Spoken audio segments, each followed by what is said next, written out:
Before we begin, I would like to put out a content warning for this video. There are some themes that may be disturbing to some viewers, so for that reason, we have added these trigger warnings in our timestamps. Feel free to skip over the parts that you may not be comfortable hearing or watching.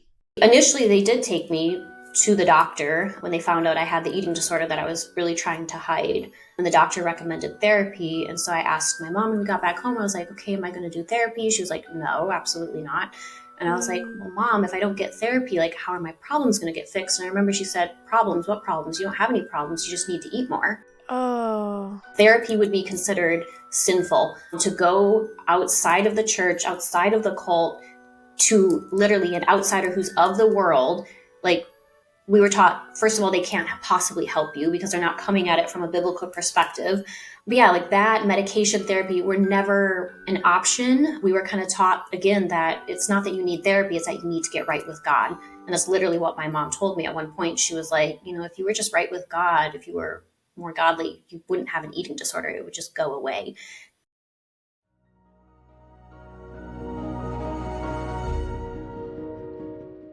Hey, my name is Shalise Ansola, and this is Cults to Consciousness, where we discuss leaving high-demand religions or organizations and finding healing and independence through awareness and true individual sovereignty. As always, if you're only listening and you want to see our faces, you can go to our YouTube channel at Cults to Consciousness. I love it when you guys interact with the videos, you leave your words of encouragement for our guests who are coming on and being so vulnerable, sharing their stories, helping us raise awareness about these culty groups, and hitting that subscribe button also means a lot, showing me that you are an advocate, a supporter of exposing these culty groups. So thank you so much for your support. So today's guest, she reached out to us because she has a story about the IBLP. And as far as the channel goes, it's been a while since we've dove into this topic. We initially did it when we were talking about the Shiny Happy People documentary. Highly recommend. It follows the Duggars, the 19 Kids and Counting show, if anyone's ever seen it. And that's kind of the ideology that they followed. They became the poster children of the IBLP, which is it's a set of principles that was founded by Bill Gothard. And it's not technically its own religion. It permeated a whole bunch of Christian religions, specifically, I would say the fundamentalist Christian religions, within their rules being so strict and intense. And we're going to be talking with our guest today about how she was born and raised in this IBLP, the different boarding schools or camps that she was sent to, how she uncovered her sexuality as coming out gay when she was a little bit older in life, and she was realizing that she had these repressed feelings going on because of this religion. And we're going to get all up into her story, and I'm so excited. So thank you so much for joining us, Oceana. Thank you for having me. I'm excited to be here. Yeah, of course. And this isn't your first time speaking. You've been on with Davey. We had him on when we were talking about the IBLP. He's awesome. Yes. Comedian. Highly recommend checking out his page as well.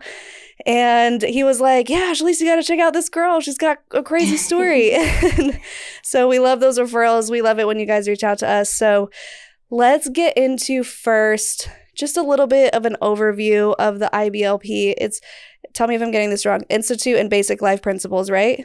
Yes, correct. It's a set of rules, again, that were implemented by Bill Gothard, and it's this umbrella system where you have God, and then you have the patriarchy, and then under that are the women and the children, and it's really all about submitting to the patriarchy, submitting to someone above you. And so there really is no room for women in power. It leaves a lot of room for predators to thrive because you're kind of told that you have to submit to the men in your life in all different ways or you'll get in trouble for it. They really highly recommend the modesty as far as women shouldn't be wearing pants. They should always be in skirts, covered up. They had all of these rules about modesty where you can't even have a slit in your skirt because it's pointing to your crotch, or you have to have the high neckline. So tell me some of the things that you remember that really stood out to you as far as the rules in the IBLP that affected you. Yeah, so kind of what you touched on with that umbrella teaching, or the umbrella of authority is what it was called. That was one of their main teachings, which then a lot of rules stemmed from. I would say that's definitely one of their top teachings, but kind of like you said, basically it's, God at the very top. God is kind of the umbrella of protection, and then underneath that is the Father. And it's this like funnel down hierarchy, because under the Father is the mother. The mother has to submit to the Father completely. And underneath the mother are all of the children. And the basic I mean, the gist of it is if you're underneath that umbrella, following God's design for authority and submitting to all of your authorities all the way up, you'll be safe. You'll be protected. Your life will go smoothly, almost like it's a magic charm, kind of. But if you step out from under that umbrella, then you're exposed, you're not protected, and all Satan's fiery arrows can get you. And then you're more susceptible to sin. You're more susceptible to bad things happening. If bad things are happening in your life, it's not because that's just life sometimes. It's like you did something to cause this. There's sin. There's some type of hidden sin in your life. So it really fosters this environment where you want to pretend to be perfect and that everything is going well, because if it's not going well, then, well, you're bad. You're doing something bad. There's sin in your life. So just a very unhealthy environment, kind of like you touched on again, very, very patriarchal, very misogynistic. Women were not allowed to have any positions of leadership, even in the church. It was all about controlling women. And of course, one of the ways they're doing that is through controlling, women's sexuality, controlling what you wear. We had to be very covered up because we were taught that as women, our bodies are bad, our bodies are sinful and will cause men to stumble. If a man is looking at us and lusting after us, it's not that man's problem. It's not that man's fault, for being a creep or a predator or whatever. It was always the woman's fault. Well, you did something to cause it. You were acting flirtatious, or you were dressing in a way that caused him to stumble. So it's your fault. Yeah, just a very toxic environment, not empowering to women whatsoever. And definitely the type of environment that does attract and breed predators. I think in the Shiny Happy People documentary, someone in there said something to the effect of, this was a cult that gave the father all of the power and control. So if he wanted, essentially they were saying if the father wanted to take all that power and control that the cult handed to him so easily and just run with it, he could.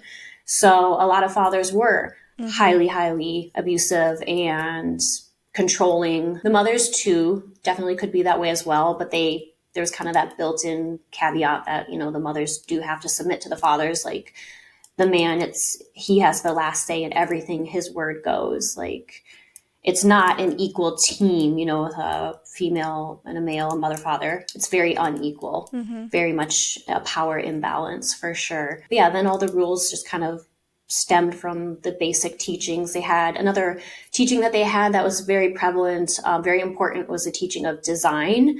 So we're all born with a particular design. For example, me being born a female, my design in life is to be a wife and mother. And that's pretty much all I could aspire to. Right. Now, I was kind of lucky in that my family, while we were very strict and very involved in it, particularly when I was younger, luckily we weren't quite to the extreme that some families took it. Like the Duggars, for example, we were similar to them in like the rules that we followed, the standards that we held, especially for like modesty, but not quite to their level.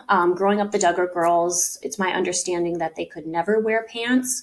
Whereas, for example, my parents would sometimes let us wear pants. And then throughout my life, they would have times where they would try to like kind of crack down and be even more strict. And they would say like, okay, we know that we've let you wear pants previously, but at least for now, during the school hours, you have to be in a dress and you can't take off the dress until like 3 p.m. So they would kind of vacillate, between how strict they would be. As we got older, they did get more progressive, and especially as like the cracks in the facade started to show before we eventually left. So I was lucky in that regard. I was lucky in that even though I was born a woman, and was not, according to the cult, I shouldn't have been allowed to go to college. It was highly discouraged for girls to be educated beyond high school because we didn't need to be. We didn't need an education. We weren't going to have a career. We weren't going to work. That was not God's design for us. That was sinful. In fact, we were supposed to just find a godly man, get married as soon as possible, and just, start pumping out babies as soon as possible, have as many kids as possible, because that was another one of their teachings. Abortion, obviously, birth control, both are wrong. We weren't allowed to, or not supposed to use those in the cult. We were just supposed to kind of leave our family size up to God. And the more children you have, the more blessed you are, and the more children you then have to send out into the world and like different sectors within the world to kind of take over the world and take it back for Christ is what they said. Basically, it's kind of the whole Make America Great thing again, which is it's obviously only great for pretty much, men and more specifically white men. But yeah, they basically wanted you to just have as many kids as possible to take over the world, which is very kind of disturbing when you actually think about it, that type of ideology. It's very Handmaid's Tale. Yeah, I've never actually watched The Handmaid's Tale, ironically enough. I've heard a lot about it, and people very close to me have recommended that I not watch it, and I think it would be too triggering and like just too close to home. Very much like Handmaid's Tale from what I have heard and understand. Yeah, they're trying to take over the world for Jesus, basically, and inject themselves into every sect of society, so politics or government and schools and prisons, which they were actually pretty successful at doing, Yeah. putting their programs into prisons and schools, and they're basically creating their own little army. And I mean, there was videos on the Shiny Happy People of these young men in military uniforms that were for the IBLP. And so it was kind of a scary image, I guess you would say, where I'm just like, oh boy, they're really trying to do a thing here and kind of succeeding in a way. So within your family, how many siblings were there? Were your parents adherent to the have as many kids as possible thing? Yeah, my family, we had 7 kids. So I'm right in the middle. There's 3 older than me and 3 younger. 4 boys, 2 girls. But yeah, absolutely. My mom was just kind of leaving that up to God, having as many as she possibly could. But yeah, I'm happy that we're all here. I'm happy that I have all my siblings. I can't imagine life without them, and I wouldn't want any of them not to be here. But my parents, I do think, had too many kids. I don't think they were physically, emotionally, mentally able to care for all of us, which is another huge problem that you do see within this cult. Is there's so many kids, and the parents, they do their best, to their credit, the majority of them, I'm sure. I know some parents are just awful and are in the cult for the wrong reasons to have that power and control, but the majority of them, I think, were doing the best they could. I know my parents certainly were, and they were trying their best to care for all of us in all of the ways, but there was just no way. I mean, neglect is inherent. You cannot physically provide everything a child needs mentally, spiritually, emotionally, physically, like all of the ways with that many kids. And that's why in this culture, you see so many of the children being parentified, especially at very young ages, and then being forced to kind of take on that parent role in the household with not just cooking and cleaning, but with actually caring for the younger siblings. Mm-hmm. They had this whole system designed. It's called the buddy system. The Duggars followed it. My family followed it, where you pair a younger child with an older child. And the older child is kind of then the parent of that child, keeps an eye on them out in public so they don't get lost or separated from the family or anything like that. I was a middle kid, so the parentification in my family, there was a little bit with me, but it was very minimal. I would say my older siblings, particularly my oldest sister,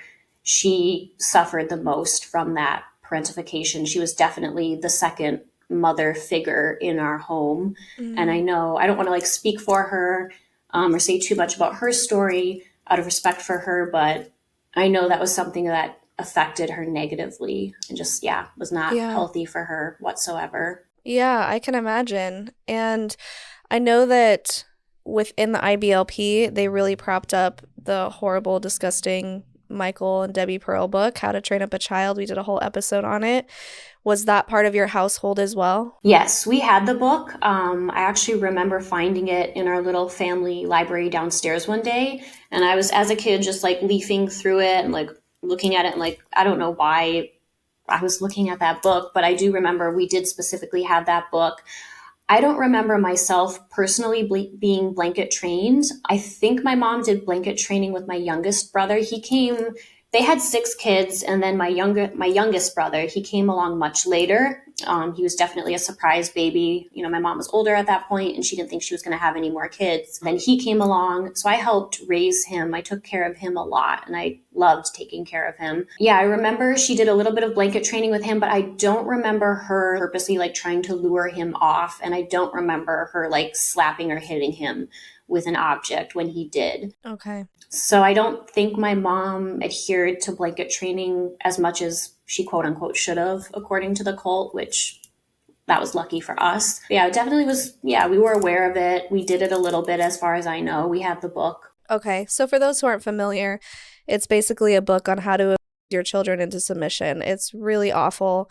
The blanket training that we're speaking of, I believe, I hope I get this right, but I believe they put an infant, usually around 6 months old or a little bit older, on a blanket, and instead of like the normal blanket training is encouraging them to reach for toys, encouraging them to crawl off the blanket. In this case, it's you put their favorite toy just out of arm's reach off the blanket, and when they go for it, you slap them or hit them with something to encourage them to ask for your permission to do anything, at which point you have a very submissive child, which is really just a child who's living in fear. Yes. And so we know that it's very common for people in the IBLP to follow this book because it was recommended by Bill Gothard. And there's other things like if you're breastfeeding and they bite you, you're supposed to pull their hair or pinch them. It recommends various switches of various sizes, how to hit your kids, what to hit them with. It's just really disgusting. And most of the comments on that video and anytime we talk about it are, I'm not for book banning except in this case because it's so horrible. So I wondered if that was a part of your life, if you ever remember them trying to hit you into submission or going overboard with spanking, which I'm not for spanking in general anyway. I wondered if that was a part of your upbringing. Oh, absolutely. Corporal punishment was definitely something that my parents practiced. We were spanked for sure. To my parents' credit, I guess I was not aware of this until I watched the Shiny Happy People documentary, but I guess it was common in the cult for spanking all the way up into adulthood to occur. And sometimes husbands, I guess, were like spanking their wives. My dad never did that. Not in a fun way, by the way. No, not in a fun way. Definitely not. As far as I know, I never saw my dad ever in my life put his hands on my mom. And we were only spanked up until the age of 13. And that's when my parents would cut off the spanking, and then, they would turn to other punishment methods. So, but yeah, growing up all the way up until 13, we were definitely spanked by hand. Otherwise, there was the particular tool my parents used. To their credit, at first they did use wooden spoons, but they stopped as soon as they learned that wooden spoons, I guess, were like really, really bad. I don't know if it was like it could somehow hurt the child's like development. Obviously it's going to psychologically hurt their development, but I don't know if like there was something physically about it that was like too extreme in their eyes. So they quit using the wooden spoons, and then we just had a rubber spatula. And there was one in particular that was the spanking spatula. And I would often have to go retrieve it myself. My dad would be like, all right, go get the spatula. I would have to get it, bring it to him, and then I would be spanked with it. So corporal punishment was definitely a part of our childhood. And I think just because of that, to me, I'm so disgusted by it, and I think it's completely wrong. Growing up, I actually thought it was okay up until probably my 20s, not even that long ago. I really did think that spankings and corporal punishment was okay, and I was like, well, I was spanked and I turned out okay, which I did not turn out okay. I have a lot of mental health issues, so that clearly was delusional on my end. But also my big thing growing up until like my 20s, I was like, well, I don't understand how or why spanking works. It doesn't make sense logically to me, because to me, I'm like, I feel like that's hitting your child, and that's wrong. But I was like, but you can't argue that like kids that are spanked, like it works, like they're well behaved. So I'm like, clearly it works. But now I'm seeing as an adult, after I've been out for longer and had a lot of therapy, I'm seeing it works because it's abusive. Like it creates fear. Yeah. And then the person is, yes, giving you the behaviors that you want, but only out of fear, because they don't want to be hit. Like no one wants to be hurt. Yeah, exactly. And there's so much research now to prove that it's psychologically damaging in ways that we didn't understand in the past. And so I think that's something that a lot of parents are trying to change and break the cycle with, especially millennials. I definitely will be one of those parents.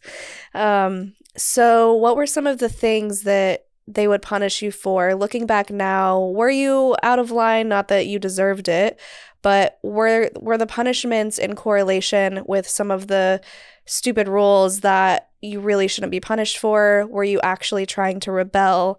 What was your situation like? I think it was a mixture of both. Like when I was really little and getting spanked, I guess in their eyes, I was acting out. But a lot of times I think it was like I was being too loud. I was being sassy. If I talked back, I would get spanked. A lot of times I would get spanked if like I was goofing around in bed at night instead of going to sleep, and they would like give us warnings multiple times, and then if we didn't follow the warnings, then we would get spanked. Yeah, I think more so when I got older and the spankings had stopped by then, I was getting in trouble for things that were more along the lines of like I wasn't following the rules, I was doing things behind their backs that I quote unquote shouldn't have been doing. But it was stuff like talking to boys, and like the boys were like talking sexually or talking inappropriately to me, and I didn't understand even what they were saying. So to me, I was just like, I didn't get it because I didn't understand like what certain things meant because I had been so sheltered and repressed. But then of course I got in trouble, and I don't think there was like any actual punishment like being grounded or having privileges taken away. I certainly wasn't spanked by that time, but I was the temperament. My parents kind of were able to figure out our temperaments and then sort of tailor their behaviors, their reactions, or their punishments to our temperament. So for example, they would definitely be like my younger sister was treated differently than me because I was easier to control, because I was more of the personality, like highly anxious, just easy to scare, easy to kind of almost like psychologically beat into submission, I guess, because I remember one time in particular, just getting in trouble for this boy that was talking to me over Facebook and sending really inappropriate messages. And I bore the brunt of that as the female, not the boy who was doing the inappropriate behavior. And I just remember like my dad was so angry about it and so, so harsh. I don't want to talk badly to him. My parents are not bad people. They were doing the best that they could. And I think they were very stressed and very overwhelmed, just A, with how many children they had, B, living off one income because my mom wasn't allowed to work. She stayed at home to take care of us.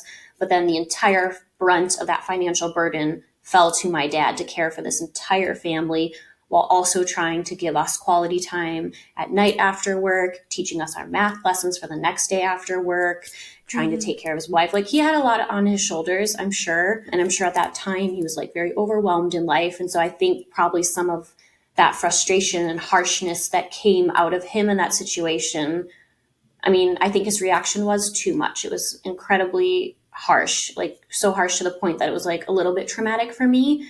And that is partially because it was too harsh, and also partially because I am so, so sensitive. I'm the type of person that really would have benefited and thrived under gentle parenting. But yeah, so I think he was doing the best he could, but it was completely overboard. And yeah, so I don't remember him like actually punishing me. He pretty much just kind of like guilted me into sending this boy an apology message that I had not acted Christ-like. And then I had to like unfriend him, delete him from my Facebook. And my parents also cracked down on our Facebooks. Then they wanted our passwords. And my dad was, I assume, checking my Facebook. I know for a fact he was checking my internet history, and just like very, very controlled, very tightly controlled. Eyes, we were just like eyes on us, watched like hawks all the time. Me in particular, because I was the middle kid, and some ATI parent at one point had told my dad, you have to watch the middle kids. They're the ones that get forgotten, and they're the ones that then rebel and are really bad and do really bad things, get into really bad things. So then I had like laser focus on me because of being the middle child. Wow. Yeah, I'm sure that felt really invasive. And that's not to say that you shouldn't be watching out for what your kids are doing and monitoring their internet searches and things, but there are boundaries that kids should be able to be able to feel independent in some way within guidelines, of course. Were you guys also part of the homeschooling program that they had? Absolutely. Yeah, I think that's how we got into it, because my parents, with their first 2 or 3 kids, I think they did public school initially, like preschool or kindergarten or something like that. And then I think it was not too long after that my parents, I don't even know how they ran across ATI, the advanced seminars, the basic and advanced seminars rather, or the ATI homeschooling curriculum. I don't know like how that came into their awareness, how they found it. Somehow they came across it, and I guess it looked good to them. So they got into it. And at that point, then they pulled the kids out of the public education they had started them in, and then started homeschooling them and all the subsequent children that came along. So like you said at the beginning, I was born into it. I've never spent a day in my life in public school. I would be so curious what that's like.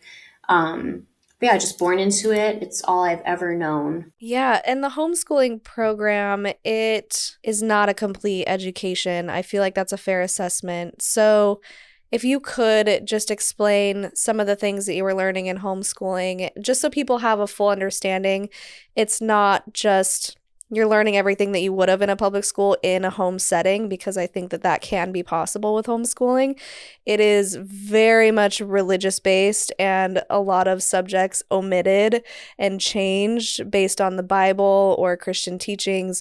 So, what are some of those things that you can share with the audience to give them a full picture of what you were actually learning with your homeschooling? Yeah, so it was very religious based. The homeschool curriculum, they were called wisdom booklets. I think there were like 52, 54, something like that. And Bill Gothard claimed that the wisdom booklets were a complete education, that I think by the time you finished them, they were equivalent to, I think it was like a high school. Is it a law degree? Oh, is that okay? I've heard that. I was like, I didn't even know if that was true, because I'm like, that's It so sounds ridiculous. insane. But I feel like one of our other guests have said that, and that's why it's triggering a memory. It's like either a law degree or something of the sort, where it's like, really? Yeah, I've heard that. When I looked at some of the sheets, because I remember going through some of them and being like, this is absolute nonsense. Yeah, not only is it not a complete education whatsoever, like all those claims are completely false and completely ludicrous, but when you actually read the wisdom booklets themselves, not only are they inaccurate scientifically with a lot of the things that he says, but you can definitely see the bias, you can see the religious slant, you can see the brainwashing that's woven in with the things that they teach, the wording, the language, everything. There's some very highly problematic ones in particular, which I know other people have talked extensively about. There's a whole section on modesty in one, and eye traps, and identify the eye traps on the drawings of the women. I don't know if it's that same wisdom booklet or not, but in one of the wisdom booklets as well, there's a whole teaching on basically SA and what happens if you're a victim of SA, and basically teaching that if you are a victim of SA and you don't cry out when it's happening, you are 100% equally at fault as the person that did it to you. So it's victim blaming, victim shaming, things that are just not just wrong, but horrific to teach. Just like, I can't, now that I'm out of it and as an adult, I'm like getting a little heated even like thinking about it, but I'm like, I can't believe these teachings are even out there. I can't believe that this is something that someone sat down and wrote and that millions of people are reading and are just like, okay, like agreeing to, like, it's horrific. It's absolutely awful. I can't even believe that this is out there. Yeah, and clearly not based in any sort of science or psychological training, because if anyone knew about trauma responses, not everyone tries to fight. Exactly. Fight, flight, freeze, and fawn. There are so many different ways that you can react when being assaulted, and to say that if you don't cry out that it's your fault, or, well, they say that if you're assaulted no matter what, it's your fault, right? Like you asked for it somehow. But even then, if you don't cry out, then it means you wanted it or something. It's so disgusting and awful, because I can just imagine the damage that has done to so many people who have been in that situation and somehow blame themselves or feel like they can't come forward because they will be blamed. It's just really sad. Yeah, and I feel like it's specifically created that way too, to then silence victims and to hide and protect their abusers. Because if you feel like, oh, I caused this, I did something to bring this about by the way I either acted or dressed, or because I didn't cry out, then you're going to keep silent. You're not going to want to go to someone and say, this happened to me, and expose the person that did it to you, because you know that you're going to be blamed. So it's another way to just like, it's so predatory. Completely predatory. Yeah, the way it just protects predators and creates an environment for them to come in and flourish. And we saw that with Josh Duggar. And a lot of people said within ATI, including my parents, Josh Duggar, he's a rare case, a rare bad apple. And he is not. He is common. There are Josh Duggars everywhere in this cult. They thrive in this cult. Yeah. And for those who don't know, he assaulted his younger sisters and a few other young girls. I don't remember all of the details. Yeah, I think it was his sisters and one other girl, a babysitter maybe.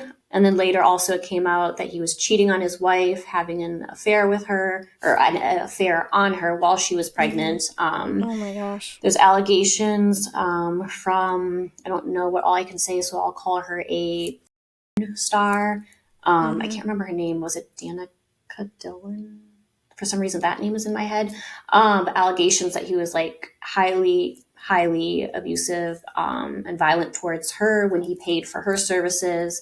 And then later, it also came out, and he's in jail now. For having on his computer of children. Yeah, yeah, child materials, like not even because that implies consent, and children cannot Right. consent. And it was not just child materials, but the top five worst, like the worst of the Mm. worst you possibly can get. And that's another, I'm not giving Josh Duggar any passes, by the way, but that is a result of growing up in this type of culture that is so oppressive and repressive, where normal sexual urges or behaviors Expression. are so, yeah, just so oppressed that it really kind of almost encourages weird stuff, encourages weird perversions in some people, I've noticed.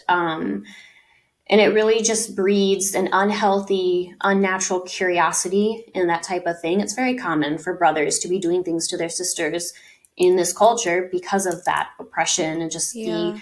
rampant curiosity that is natural and is normal and could be dealt with in a healthy, normalized way, but is not. Yeah, and I just think in this type of culture, it's very common for people to get into really terrible things. I mean, also, yeah, like I don't want to give Josh Duggar a pass, so I don't know, like maybe this is something that was just in him, and either way, whether he was raised in this culture or not, he would be a predator. I don't know. I can't say, but yeah, it's definitely a culture where this kind of thing thrives and it breeds it. I think that's the term I'm looking for. It kind of breeds this type of unhealthy behavior, if that makes sense. Yeah, I agree, especially because they hypersexualize children. When you're telling a child they need to cover up or they're being too immodest and they're drawing in the male gaze, that gets people thinking. It makes the older brothers or whoever it is think, okay, so I can sexualize them because they need to cover up because they're being too sexy. And so it does create this weird perverted mentality instead of just letting kids be kids, And I mean, we could get into that, I'm sure, for another 2 hours. From your perspective and your childhood, I mean, you're a very beautiful woman. I'm Thank sure you. that you dealt a lot with men hitting on you or being inappropriate. And I'm wondering how, if that were the case, how that affected you being a teenager and just trying to go through life. Maybe did you try to make yourself smaller? Did you want the attention? Or was that a part of your teen years in any way, aside from the Facebook messages that you've already mentioned? Yes, I definitely, since I was small, I can remember having terrible sexualized interactions with men. And it was definitely not something I ever wanted or enjoyed. I thought it was creepy. I thought it was scary. I thought it was weird. I did not like it at all. But growing up in this culture from a young age, we were taught, men are visual, men are going to be noticing you, Mm-hmm. they're going to be noticing your body. So as a result, from a very young age, I feel like I knew too much. I knew things that I shouldn't have known. And I would always watch men from a very young age. I've always, my whole life, watched men. And I watch their eyes, and I watch what they're doing. I watch what they're noticing. And I always notice men's eyes on me and notice, like, okay, where are they looking? Like, I'm hyper aware of it. And I was hyper aware of it from a young age, Mm, which I think is really unhealthy for a young kid to A, be aware of that, and then be noticing it and just having it be such a normal, regular part of life, and being taught, like, cover up, like if you yeah. wear pants, men are going to look at your butt, and if they look at your butt, then they're going to start envisioning having sex with you. If they see any cleavage, my mom literally told me that, she's like, if men see any cleavage, any amount of your breasts, they immediately think about having sex with you. And do you want men imagining that with you. So again, kind of almost placing, the responsibility on me as well. But yeah, so from a young age, I would notice men and notice how they were like noticing me or other women. My first job ever was at a public library. I was somewhat young when I started, which again is kind of interesting. We were still in the cult at this time. So it's interesting that my parents let me have a job because I was kind of outside of my design and my gender role that I was supposed to adhere to. But they were open-minded and progressive, surprisingly, in a lot of ways, to their credit. But yeah, so my first job, I started at the library. I was probably like around 14 or 15 or something like that. And I remember it was really uncomfortable a lot of times because, it's full of men. A lot of men would come in. They'd be using the public computers. And every single day I would see men, watching porn on these public computers and then going to the bathroom. Oh my gosh, and then, that's brave of them. Yeah. In a public library? Yes, yeah. Guys. It's embarrassing. It's embarrassing for them when you think about it, but they had no shame. Yeah. And then they were definitely sexualizing me every time I would walk by or like walk by pushing my little cart of books to shelve. They're looking at me, they're checking me out. I would notice all of that. And I'm naturally very introverted and shy anyways. And then add on this layer of being sexualized with these disgusting, gross, creepy old men. A lot of them were old enough to be my father, old enough to be my grandfather. Like I would just burn inside with just like the humiliation and just the uncomfortability of it. I hated every second of it. And I was just so relieved when I would finally get to the bookshelves and be able to like hide in the shelves and like shelve the books. I would have a lot of men hitting on me. At that time, I had moved, later on, when it was more like 18 or so. I did move out and I lived on my own. I was very poor. I rented out a room in some random stranger's house. I didn't have transportation for the longest time. So I would just take the public transportation. And a lot of times on the bus, I would see these creepy men that would be at the library all day, like just acting creepy towards me. One man in particular, I noticed he purposely made it so that our paths would cross. He was like waiting for me to kind of cross his path. Like I could see him waiting. And then he tried to talk to me. So I saw him on the bus later. And then it was dark one night and I somehow missed my stop accidentally. Maybe I was like lost in thought or something. And then he leaned over to me and he didn't say it out loud. He whispered, which I thought was extra creepy. He was like, "Wasn't that your stop back there? Weren't you supposed to get off?" So not only were these men on the bus with me, they knew my stop. They had they knew exactly where I was supposed to stop and get off. So just knowing that like these men are aware of where I live, like the general vicinity, could literally get off with me and follow me home probably. Like I just felt very unsafe, very creeped out all the time. Again, there was an element of it just being normal and feeling normal dealing with creepy men. Even like going to some family events, some family members, I won't say which side of the family, anything to like give it away. But I would notice like how some of my uncles and cousins would look at me and my sisters. And when we would first walk in, like I would just notice all of this stuff. So to an extent, there was just an element of it being normal, but also I knew it wasn't normal. I knew it was gross and I knew it was disgusting. And I was just disgusted and infuriated by it. And to this day, I will still kind of feel that trigger a little bit if I notice men kind of like creeping or perving on women or just staring, leering, anything like that. I get so heated and I get so protective of women because from a young age, I had that attention directed towards me and I would see it around me all the time. And I hated it so much. Because it's completely out of your control. Yeah. It's something that you've been told is your fault and that you are supposed to have this ability to control their thoughts and their actions based on how you present yourself and what you wear. But in reality, you're just a beautiful woman and they're staring at you. And so you're probably internalizing this going, oh, well, they told me that they were going to stare at me. I must not be doing something right. Or that's just how the world works. And I guess men are just creepy and pervs. And that's just part of your reality. And so I could see why you wouldn't necessarily question it, even though it felt wrong and uncomfortable. You're in this environment that's telling you that it's your fault. And so I'm sure that had a lot of effect on you and created a lot of internal turmoil. It did, yeah. And I think it definitely led to like some of the eating disorder or tied into some of the eating disorder stuff that happened during my I guess, adolescence, teenage years, early adulthood. Yeah, I even remember one time on vacation somewhere. We were at some hotel, you know, in the lobby, like having the continental breakfast or whatever it was. And there were a bunch of grown men, truckers, that had stopped there as well. And I remember we're all eating, and I was wearing something that my parents didn't love me wearing. They let me wear it. Yeah, if they could have had their way, they would have just said don't wear it completely, and it was just a tank top. It was just a tank top, and it did have these like little holes kind of along the hemline.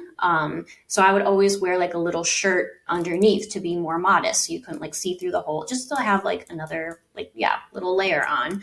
And these grown men, I'm an underage child at this point, they were perving on me. They kept like walking back and forth and like staring, and my dad noticed. He was aware of it.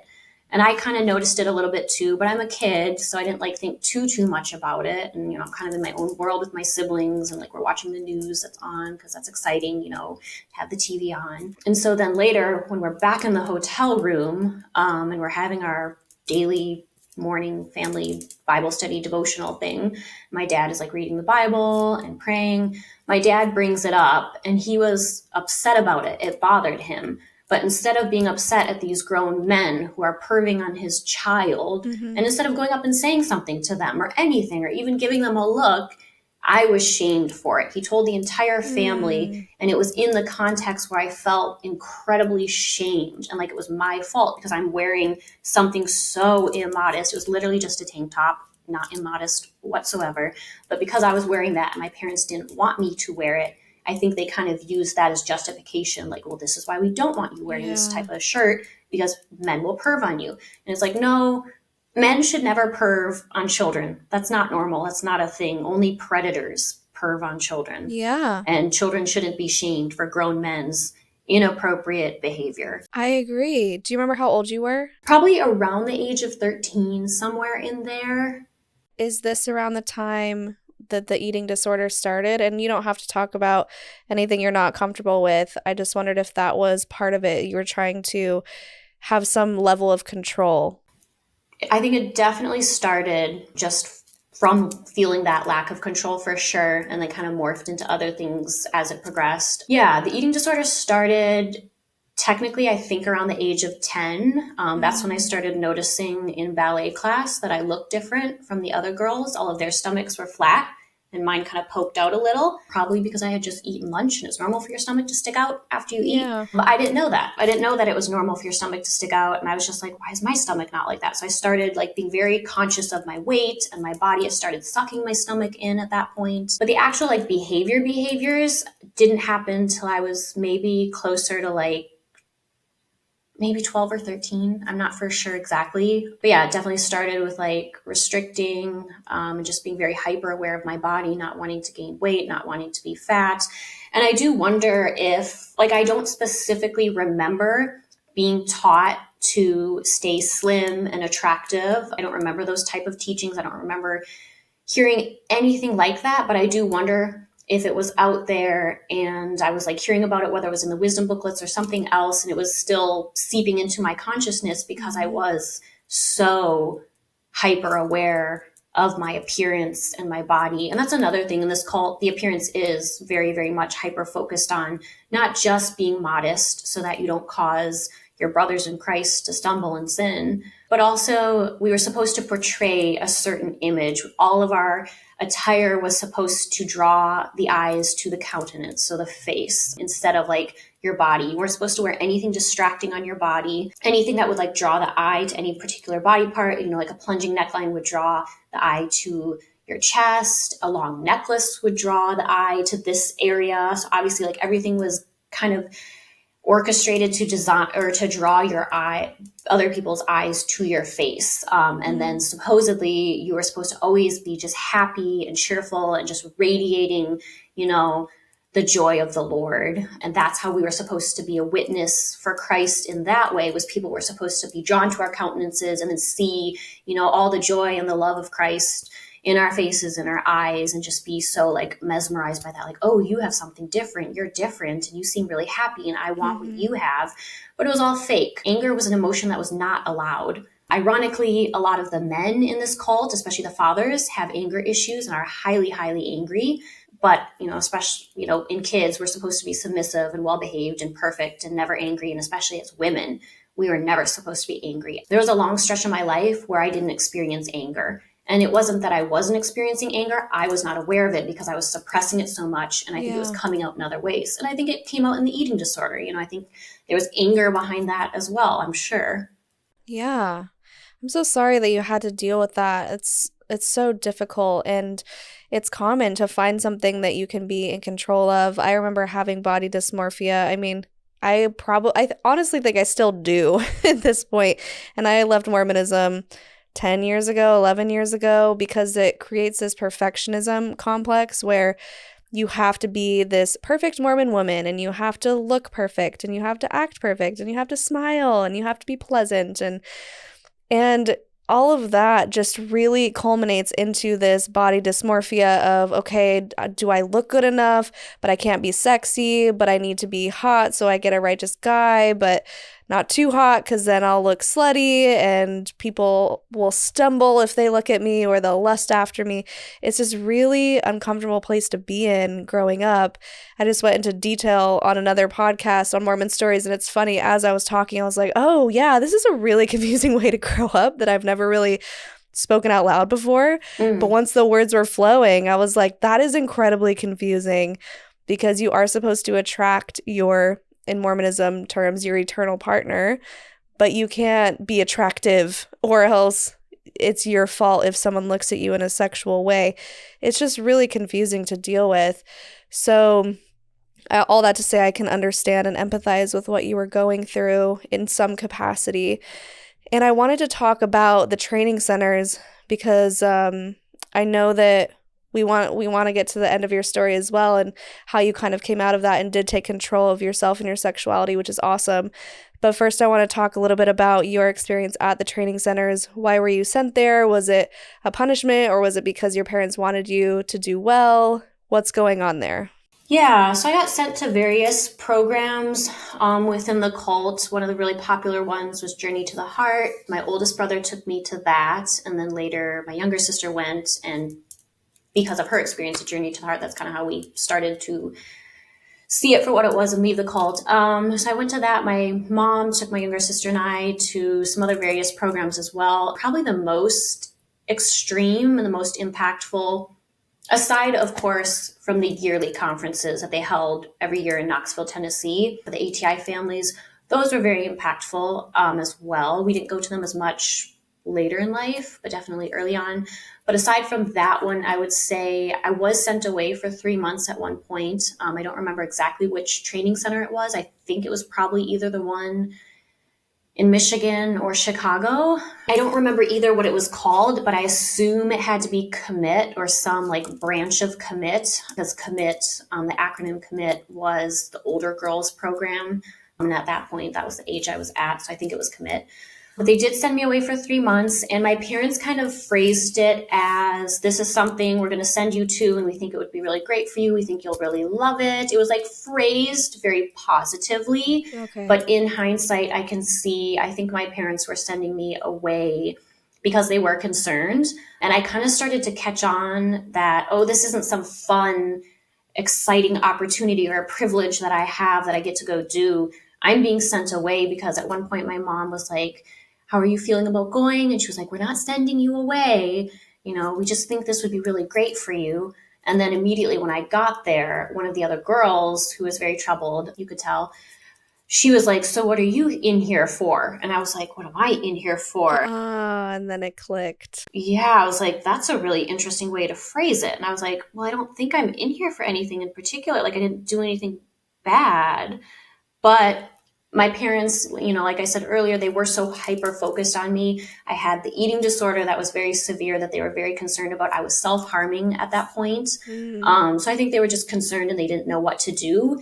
And in this culture, we are not taught to go to outside sources. So therapy is highly discouraged, to put it mildly. Therapy would be considered sinful. To go outside of the church, outside of the cult, to literally an outsider who's of the world, like we were taught, first of all, they can't possibly help you because they're not coming at it from a biblical perspective. But yeah, like that medication therapy were never an option. We were kind of taught, again, that it's not that you need therapy, it's that you need to get right with God. And that's literally what my mom told me at one point. She was like, if you were just right with God, if you were more godly, you wouldn't have an eating disorder. It would just go away. Oh my gosh, that's so awful. I just have to validate that that is not the case, and that's horrible, and that should never have been put on you. Yeah. And then initially they did take me to the doctor when they found out I had the eating disorder that I was really trying to hide. And the doctor recommended therapy. And so I asked my mom when we got back home, I was like, okay, am I going to do therapy? She was like, no, absolutely not. And I was like, well, Mom, if I don't get therapy, like, how are my problems going to get fixed? And I remember she said, problems? What problems? You don't have any problems. You just need to eat more. So everything was just, these Band-Aid solutions, or just, like, you need to be right with God. You need to pray more. You need to read your Bible more. My dad allegedly cured his depression through reading the Bible more. So stuff like that, that's just not healthy. If you have a brain imbalance, no amount of reading a book is going to fix that.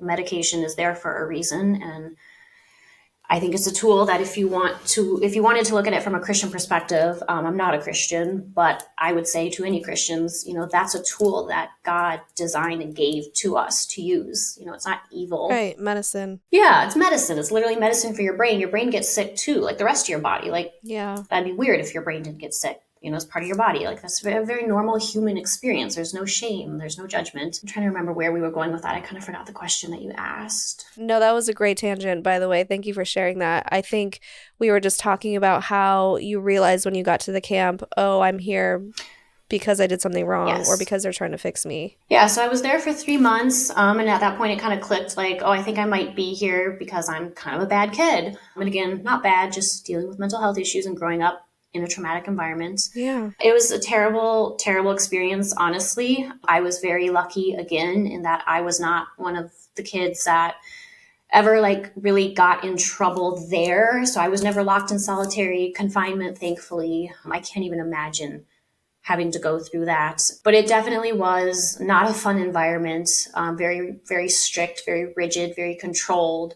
We were doing free labor, literally free labor for them. And I was underage at the time as a minor doing free labor for this cult. The girls in my group, I think there was maybe 5 or 6 to a group. And then we had a team leader who was another ATI cult member. And they usually were pretty young. They probably couldn't have been older than 20, I would say, probably. So very, very young girls were leading us. And then I'm assuming it was to give them a break or maybe teach us leadership skills. But at one point, we each had to lead the morning Bible study.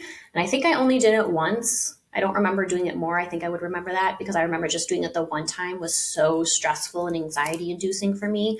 But they had us doing that, basically leading the sessions. So kind of doing the work for them too, in a sense.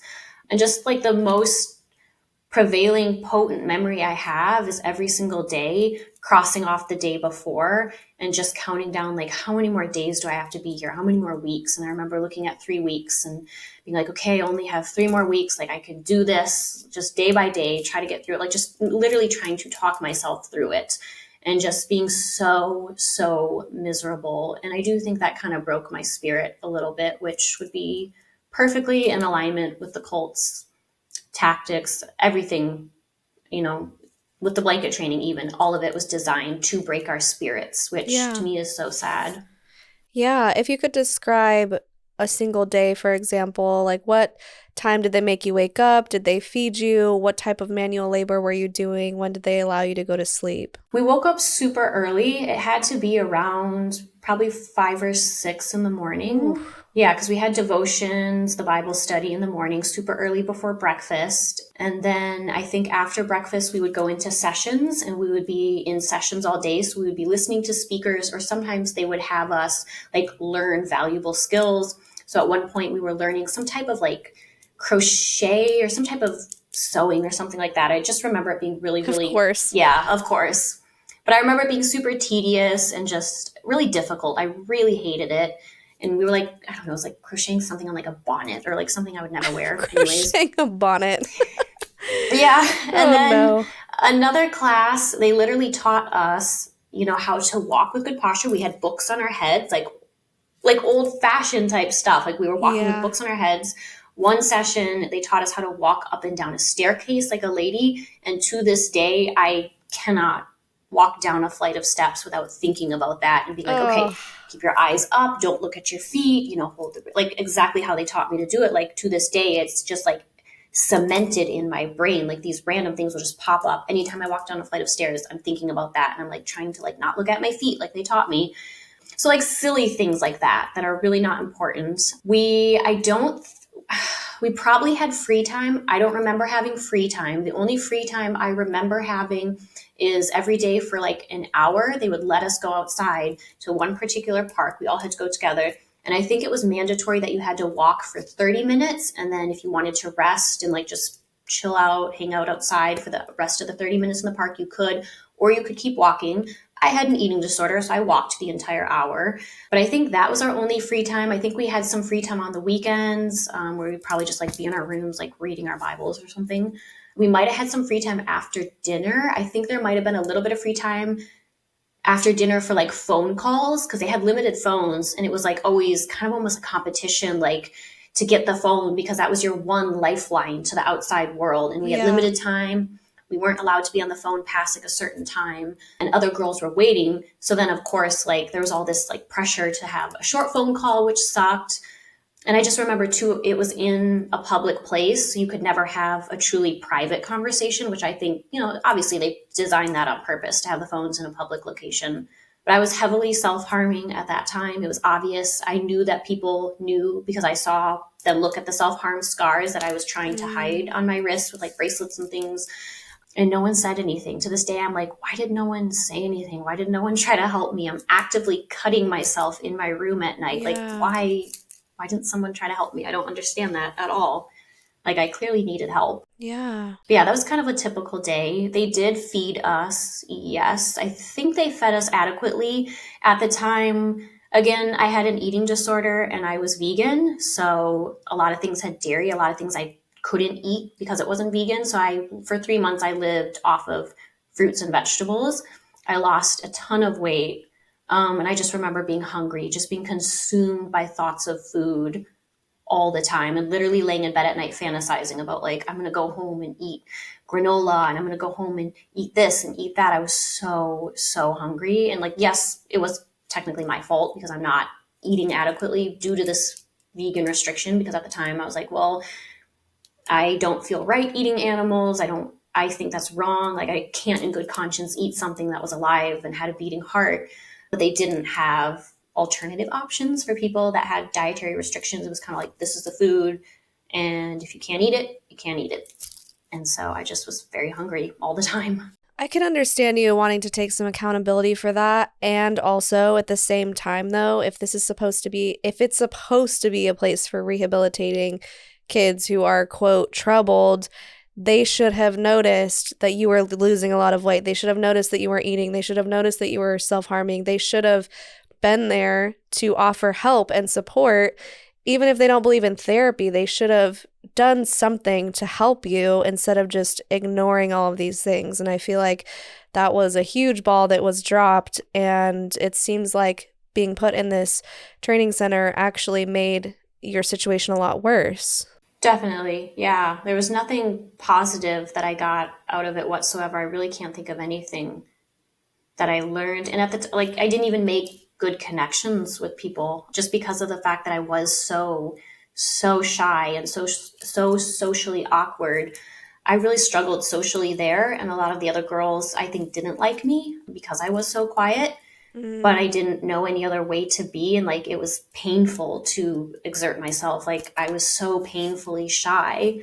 Yeah. So I really can't think of anything, not even any meaningful connections that came out of that time, unfortunately. Were you able to discuss any of this with your parents during those brief phone calls and tell them that you were struggling? No, growing up, like I always just dealt with things on my own. And it's not like I remember ever being like taught to do that. I think that was just kind of the culture and the environment, it just fostered, hiding your problems and trying to deal with everything on your own. Because, yeah, there was a lot of things I dealt with growing up, a lot of things I had anxiety over, and I never told anyone. It didn't even cross my mind. Like, maybe I should tell someone, maybe I should ask for help. It wasn't even an option. It wasn't even a thought in my brain. It was just, this sucks. I hate this, but I just have to deal with it, and I can't wait for it to be over. Like, there were years and years and years of night terrors where I was terrified to go to sleep at night, and I really didn't ever say anything. Like, my parents found out because I would wake up, or they would wake up to me screaming, but it just was kind of laughed off. Like, oh, Anna was screaming last night. Oh, haha, like she was doing that weird thing again. Like, it just was brushed off. These things that, to me, as an adult, I feel like are very obvious signs that, like, something's going on. Your kid's not okay. Something's happening to them. Like, Right.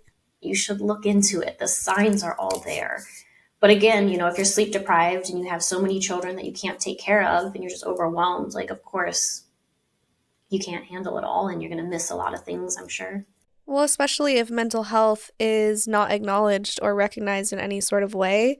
It doesn't seem like they or you had the tools to even put words to how you were feeling. I think there's been such a huge influx of awareness around mental health in the past 10 years or so, where all of us millennials are going, oh, that's something we need to take care of just as much as our physical health. And people are normalizing therapy now. And it's so great that we can start to unwind our traumas and dig into them and figure out how to heal them and find peace.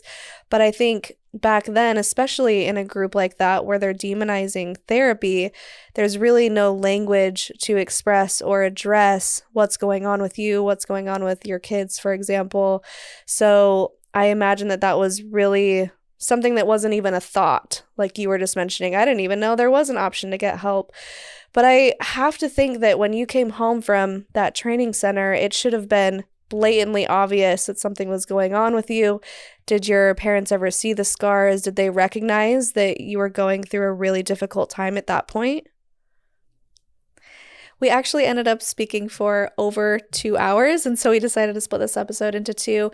In this next episode, we're going to discuss what happened when she got home from the IBLP camps, her parents' reaction, how that further led to more body dysmorphia and eating disorders, and how those decisions and that mentality actually permeated into her adult life. It led her down a road of becoming an exotic dancer, uncovering her sexuality as being gay, and we're going to talk about how she was able to truly discover who she was. So stay tuned. If you want to support Oceana, you can find her on her YouTube channel at Oceana333. We will put the link in the description. And if you want to support even further, just those words of encouragement mean a lot to our guests. Leave those comments down below. If you want to support the podcast even further, you can find some of our merch at cultstoconsciousness.com under the merch tab.